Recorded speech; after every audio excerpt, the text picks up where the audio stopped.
Over the next few weeks, I want to do some talking about some things that are occupying my time and my attention, and things about which I'm quite excited as we look forward to the next 12 to 18 months in the life of our diocese, our common life together. The first of those is church planting. We've already got some things going on in our diocese that I'm quite excited about. So about 3 years ago, Grace Church in Grove City did a mother-daughter, one of these models of doing church planting, a mother-daughter church plant in Franklin, Pennsylvania. Eric Phillips went out from Grove and has been doing some work planting a church in Franklin. And that is beginning to get real traction, and it's a pretty exciting thing, and they're continuing that work in Franklin. I'm excited about that.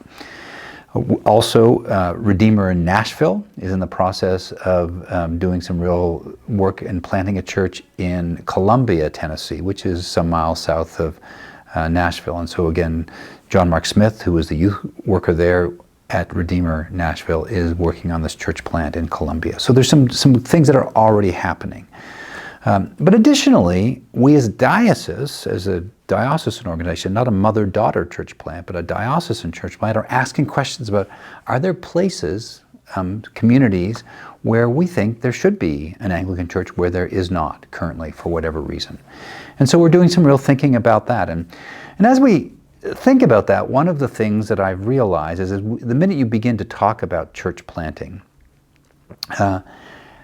people tend to get nervous, particularly people who might be in communities that are adjacent to a place where you might be planting a church. And it brings up the question, like, why do we plant churches at all? Why do we just not try to revitalize or encourage existing churches? Well, of course, we do want to revitalize and encourage existing churches, and we're doing some of that work. We've got Mark Eldridge coming in about a week or so to do a revitalization conference here in the diocese.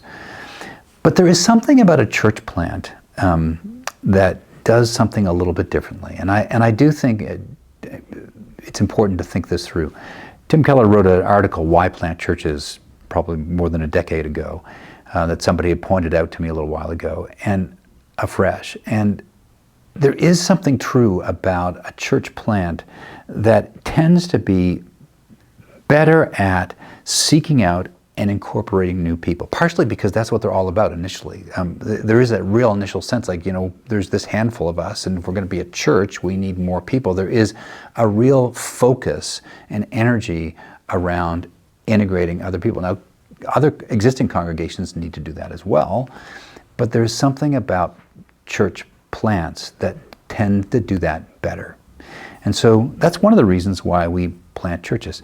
The other reason that we plant churches, and why a diocese might plant a church, is what's actually true about every church is it was at once a church plant. Even large established dioceses, not dioceses, but parishes, once weren't there. I mean, Ascension was once a church plant. St. Stephen's was once a church plant. Grove City, which is a fairly large congregation in our diocese, also not that long ago was a church plant. Every church has to start somewhere. And so there's something fundamentally hopeful, I think, about the sense of planting a church.